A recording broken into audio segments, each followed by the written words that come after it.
Hello दोस्तों and welcome back to इंट्राकॉग्निशन। और आज के इस वीडियो में हम लोग बात करेंगे चिल्ड्रन के बारे में, यानी कौन कौन से जो वेलफेयर मेजर्स है, ठीक है, चाइल्ड वेलफेयर के जो कमिटमेंट्स है, पॉलिसीज़ है, प्रोग्राम्स है, जितने भी प्रोग्राम्स पॉलिसीज़ आए हैं इंडिया में और इंटरनेशनल लेवल पे, उन सब की बात करेंगे। जितने आर्टिकल्स इंडिया लेके आई है चिल्ड्रन के वेलफेयर के लिए, वो सारे भी डिस्कस करेंगे। और सोशल वर्क विथ चिल्ड्रन क्या होता है उसके बारे में थोड़ा जानेंगे, ठीक है।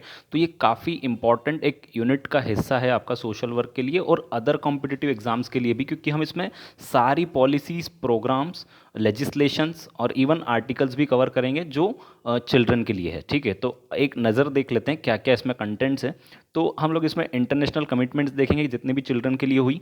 उसके अलावा जो मेन एक जो इंटरनेशनल कन्वेंशन था, convention on the rights of the child, CRC जिसको कहते हैं, जो 1989, इसको थोड़ा डिटेल में देखेंगे। लेजिस्लेशंस जितने भी आए, जितने भी लेजिस्लेशन इंडियन पार्लियामेंट ने पास किए बच्चों के लिए, वो सारे देखेंगे। सारे प्रोग्राम्स जो चाइल्ड वेलफेयर के लिए लॉन्च हुए, जैसे मिड डे मील या फिर क्रैश स्कीम हो गई, कोई सी भी स्कीम जो बच्चों के वेलफेयर के लिए आई, वो देखेंगे। देन पॉलिसीज़, न्यूट्रिशन पॉलिसी हो गई, इस तरह की जितनी भी पॉलिसीज़ बच्चों के लिए आई वो भी देखेंगे। एंड देन अपन CAR, एक अथॉरिटी है, एक बॉडी है जो जुवेनाइल जस्टिस जो एक्ट है उसके तहत बनी थी। तो सेंट्रल एडॉप्शन रिसोर्स अथॉरिटी और CARINGS, child adoption resource information and guidance system, इसके बारे में जानेंगे, ठीक है। तो देखिए, शुरुआत कहाँ से हुई कि चिल्ड्रन के लिए स्पेशल हमको प्रोविजंस की ज़रूरत है या उनको स्पेशल केयर की ज़रूरत है। ये शुरुआत हुई थी, देखिए पहले क्या होता था कि जो बच्चे हैं उनको स्मॉल एडल्ट्स मानते थे, यानी उनको कोई स्पेशल राइट्स नहीं दी जाती थी। जो बड़ों की राइट्स है वही चिल्ड्रन की राइट है, उनके लिए कोई स्पेशल प्रोविजंस नहीं थे, ठीक है। लेकिन फ्रांस में क्या हुआ, फ्रेंच रिवॉल्यूशन के बाद ये हुआ कि 1840 में फ्रांस ने कई सारी स्पेशल राइट्स दी बच्चों के लिए।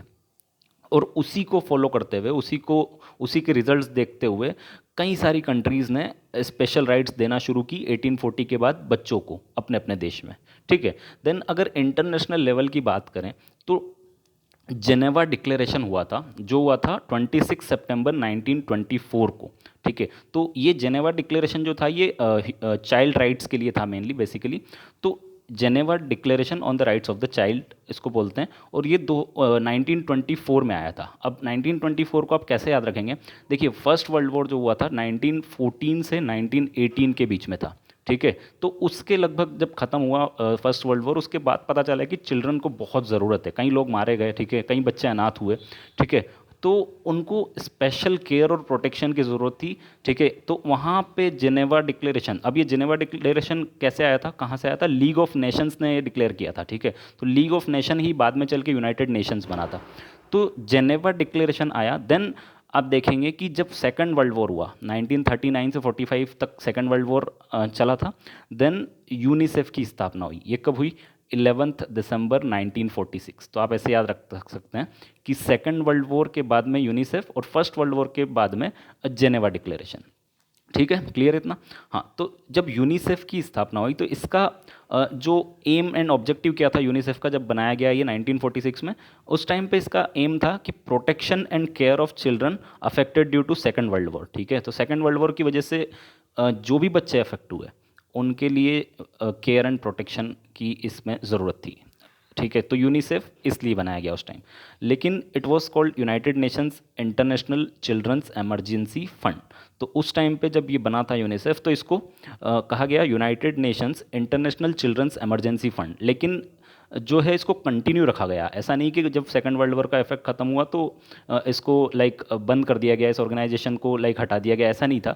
इसका नाम चेंज कर दिया फिर। अब जो नाम है यूनाइटेड नेशंस चिल्ड्रंस फंड है। यूनिसेफ को आप बोलते हैं यूनाइटेड नेशंस चिल्ड्रंस फंड, ठीक है। तो नॉर्मल हर बच्चे के लिए ये फंड है। हर बच्चा हर दुनिया में किसी भी कोने में होगा जिसको ज़रूरत है, उसके लिए ये यूनिसेफ है, ठीक है। तो उस टाइम पे सिर्फ इमरजेंसी फंड इसको कहा जा रहा था, जो अफेक्ट हुआ था सेकंड वर्ल्ड वॉर से, ठीक है। और यूनिसेफ इंडिया में कब से हम काम कर रहा है? 1949 से, ठीक है।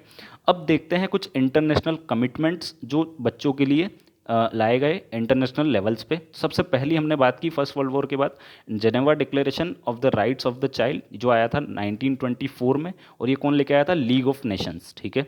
Then universal declaration of human rights जो 1948 में आया, आप सब लोग शायद जानते होंगे, यूडीएचआर 1948 में आया। इसके जो आर्टिकल 25 और 26 हैं स्पेसिफिकली, वो चाइल्ड वेलफेयर से डील करते हैं, ठीक है।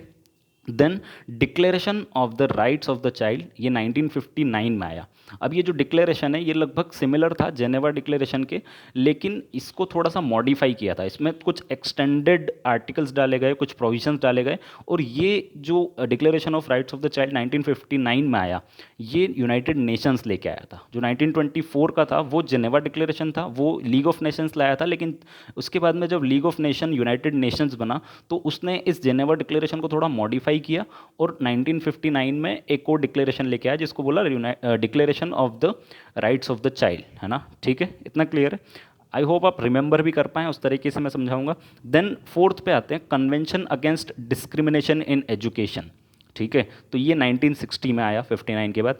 Then convention on the elimination of all forms of discrimination against women, जिसे हम कहते हैं सीडो, ठीक है, जो 1979 में आया। बहुत इंपॉर्टेंट कन्वेंशन है, आपको याद रखना है, ठीक है। Women's rights of women's bill of rights भी इसे कहते हैं, इसमें भी कुछ चिल्ड्रन के लिए प्रोविजंस थे, ठीक है। देन जो सीआरसी है, जो एक मतलब हम कहें कि मेन जो आर्टिकल या कन्वेंशन है चिल्ड्रन के लिए, वो सीआरसी है, convention on the rights of the child, जो चाइल्ड राइट्स को जो प्रोटेक्ट करता है या हम कहें जो एनफोर्स करता है, वो सीआरसी है, ठीक है, जो 1989 में आया। तो ये भी काफ़ी इंपॉर्टेंट है। इसके 4 मेन प्रिंसिपल है, क्योंकि ये सबसे इंपॉर्टेंट कन्वेंशन है, इसलिए हम इसके 4 प्रिंसिपल्स देखेंगे और ये 4 प्रिंसिपल के बेस पे ये बनाया गया है। Convention on the rights of the child 1989 CRC, इसके 4 प्रिंसिपल कौन कौन से हैं? 4 प्रिंसिपल कहें या 4 आर्टिकल के अंदर 4 प्रिंसिपल्स हैं। आर्टिकल 2 जो है इसका, वो बात करता है नॉन डिस्क्रिमिनेशन इक्वालिटी के बारे में, हर बच्चा समान है, ठीक है, छोटा बड़ा काला, रिलीजन, रेस, इन सब से अलग आप हर बच्चे को इक्वली ट्रीट करेंगे, ठीक है, हर बच्चा इक्वल है, नॉन डिस्क्रिमिनेशन, पहला प्रिंसिपल। दूसरा, आर्टिकल 3 के अंदर जो प्रिंसिपल है वो बोलता है कि जो भी नेशन है जिसने भी इस कन्वेंशन को रेटिफाई किया है, इंडिया ने इस सीआरसी कन्वेंशन को 1992 में रेटिफाई किया था, ठीक है, तो ये बोलता है आर्टिकल 3 कि जो भी देश ने इस कन्वेंशन को रेटिफाई किया है, वो देश कोई भी लॉ या कोई भी डिसीजन लेता है पार्लियामेंट में, या उस देश की गवर्नमेंट कोई भी लेजिस्लेशन पास करती है, वो लेजिस्लेशन कैसा हो, वो हो best interest of the child, ठीक है। हर लेजिस्लेशन, हर डिसीजन अगर कोई देश लेता है तो वो चाइल्ड के बेस्ट इंटरेस्ट में हो, है ना, बच्चे की जो हित में हो, बच्चे के बेस्ट इंटरेस्ट में वो डिसीजन लिया जाए, ठीक है।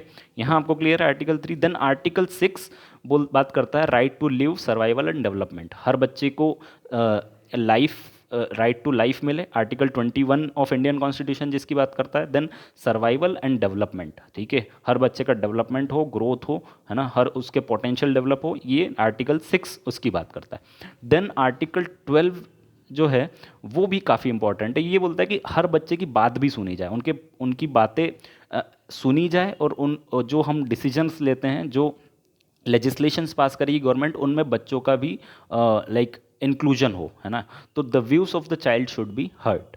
देन ठीक है, देन 1989 में सीआरसी आया था और 1990 में वर्ल्ड समिट फॉर चिल्ड्रन हुई थी, ठीक है। देन जो इंडिया ने रेटिफाई किया, जैसे मैंने बताया, इस सीआरसी को वो 1992 में किया था। तो ये सारे सन भी आपको याद रखना है, ठीक है, काफ़ी इंपॉर्टेंट है। देन अगर लेजिस्लेशंस की बात करें इंडिया में, जो चिल्ड्रन वेलफेयर के लिए आए इंडिया में, ठीक है, लाइक आफ्टर इंडिपेंडेंस, वो सारे देख लेते हैं।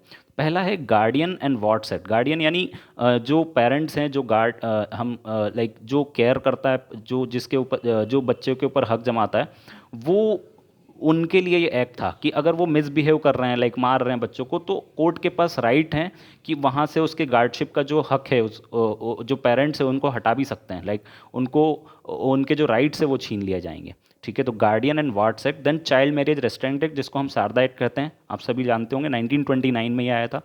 Hindu adoption and maintenance act 1956, ये उसके बाद हिंदू माइनॉरिटी एंड गार्डशिप एक्ट 1956। तो ये एडॉप्शन वाला जो था, किस तरह से एडॉप्शन की क्या क्या पॉलिसीज़ रूल्स होंगे, वो सारे इसमें एक्ट में आए थे। Then young persons harmful publications act, ठीक है, किसी यंग लड़के के या लड़की के खिलाफ कोई गलत पब्लिकेशन हो रहा है, उसके खिलाफ ये एक्ट था। Then child labour prohibition and regulation act 1986, ये कई बार अमेंड भी हुआ है, देन जुवेनाइल जस्टिस एक्ट, बहुत इंपॉर्टेंट, 1986 में आया था।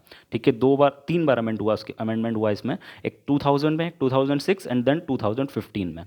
उसके बाद prenatal diagnostic technique regulation and prevention of misuse act 1994। अब ये किससे जुड़ा हुआ है? ये अमेंड हुआ 2002 में।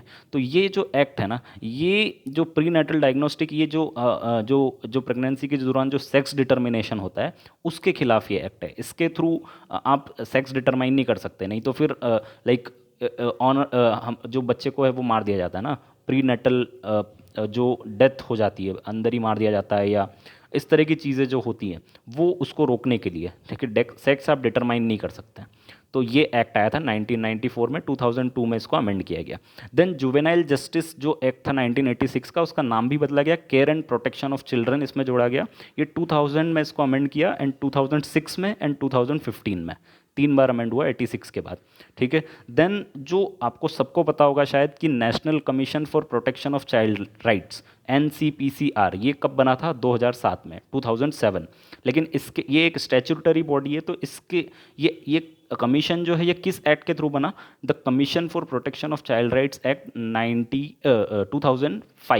2005 में ये एक्ट आया, और 2007 में ये कमीशन सेटअप हुआ, national commission for protection of child rights. ठीक है, तो ये काफ़ी इंपॉर्टेंट एक्ट्स है। ठीक है, अगर सोशल वर्क के स्टूडेंट्स हैं तो काफ़ी इंपॉर्टेंट है UGC net point of view से, तो आप इसका स्क्रीनशॉट ले सकते हैं या नोट भी कर सकते हैं नोट्स में। ठीक है, देन पॉलिसीज़, बच्चों के लिए कौन कौन सी पॉलिसीज़ इंडिया में आई?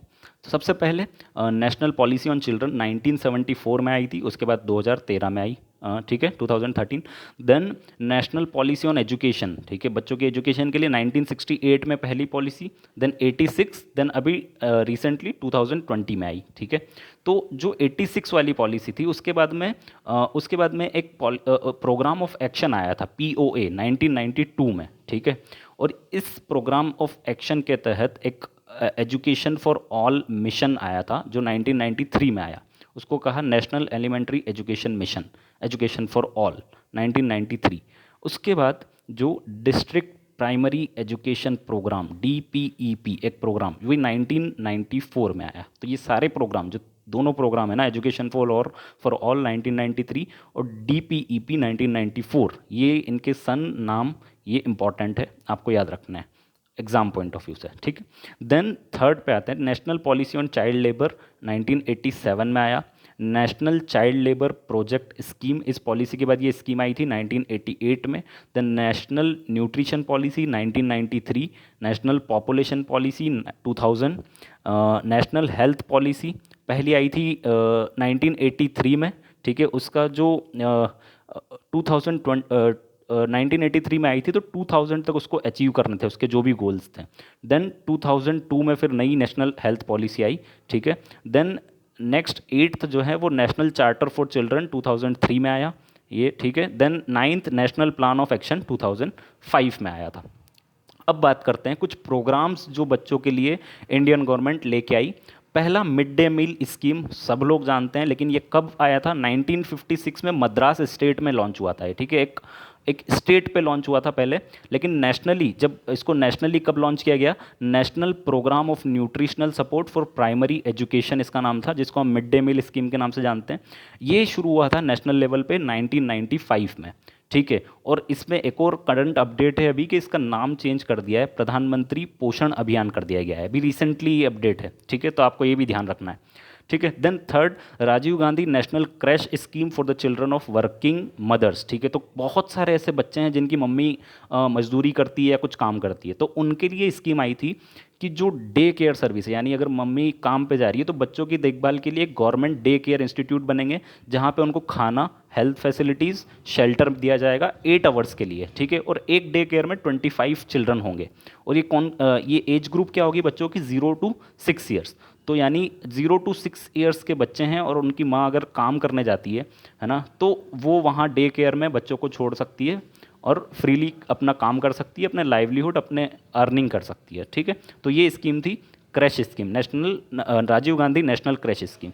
Then integrated child development scheme, सभी लोग जानते होंगे ऑलमोस्ट, आईसीडीएस, इसकी डेट भी याद रखनी है, 2 अक्टूबर 1975 में आई थी। ठीक है, आईसीडीएस किससे डील करता है, क्या कौन कौन इंक्लूडेड है इसमें, इसमें प्रेग्नेंट मदर्स, लैक्टेटिंग जो मदर्स हैं, ठीक है, वो भी इंक्लूडेड है, और जो प्री स्कूल के जो बच्चे हैं 0 to 6 ईयर्स तक बच्चे जो हैं वो आंगनवाड़ी 6 साल में बच्चे स्कूल जाते हैं, उसके पहले के जो बच्चे हैं वो आईसीडीएस स्कीम में आते हैं। ठीक है, तो इसमें आंगनवाड़ी आती है आपकी, जो लैक्टेटिंग मदर्स, प्रेग्नेंट मदर्स की हेल्थ का भी ध्यान रखते हैं उसी स्कीम के थ्रू, एंड जो 0 to 5 ईयर्स के बच्चे हैं उनकी हेल्थ का और उनकी एजुकेशन का, प्री स्कूल एजुकेशन भी आईसीडीएस स्कूल के तहत दी जाती है। ठीक है, तो ये आईसीडीएस स्कूल का एक मैंने आपको आइडिया दिया क्या है।